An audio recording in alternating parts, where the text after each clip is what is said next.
There was a fellow who had a handsome house, nice property, a beautiful backyard. And in his backyard, there was a particular spot that could be used as a shortcut.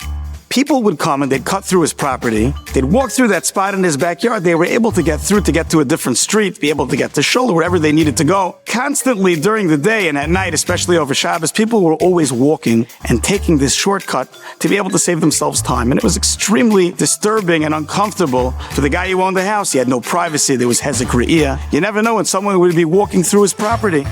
So at a certain point, he put up a sign that said no trespassing. He hoped that people would respect it. But of course, nobody paid any attention. They didn't consider themselves to be trespassing. And they continued to traipse through his backyard at all times to take the shortcut. So he had no option. He built a fence. And he figured that this way he'd have a little privacy, a little respite. But people kept on coming, and they would climb over the fence. So he made the fence a little bit higher. Maybe he put something sharp on top of the fence. People kept sich an eitzah. Suddenly, he walked to the back. He saw on the now beaten path to the shortcut, someone had ripped open a hole in the fence. People managed to squeeze their way through and continue to use the shortcut.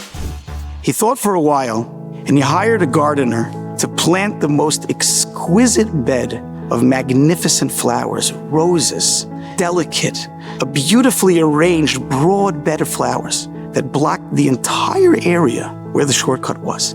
At this point, the only possible way to use the shortcut would be to trample and destroy the beautiful, magnificent flowers. And who would have the heart to do such a thing? The Panovich Rav Zechreinu Livracha says that this story is a mashal to give us a deeper understanding of a pasuk in Shir Hashirim. The pasuk says, Suga b'sheishanim. Our observance of mitzvahs, our shmiras ha-mitzvahs, is protected by a fence, a hedge of roses. What does this mean? What's the mashal? Says the Panovich Rav, Chazal in their wisdom have enacted many takanas, siyagim, gedarim, various harchakas to keep us far away from the edge of chas v'shalom falling into an avera.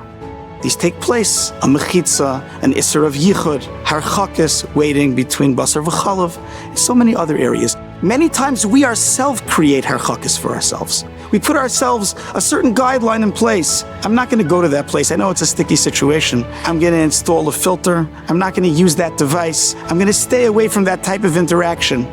How do we look at these? Do we look at them as mere safeguards, something that don't have value in and of themselves? The Panovich Rav says no.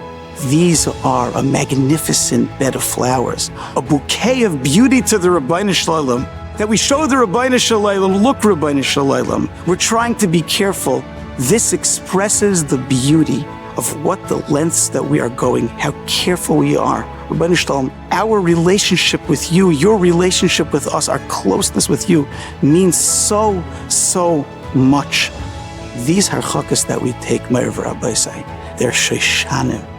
Let us treasure the moments that we can take an extra step to keep away, to save Vayimayin, and recognize that with that we're giving a special bouquet of sheishanim, of magnificent prachim, magnificent flowers of our love to the Rabbeinu Shalom.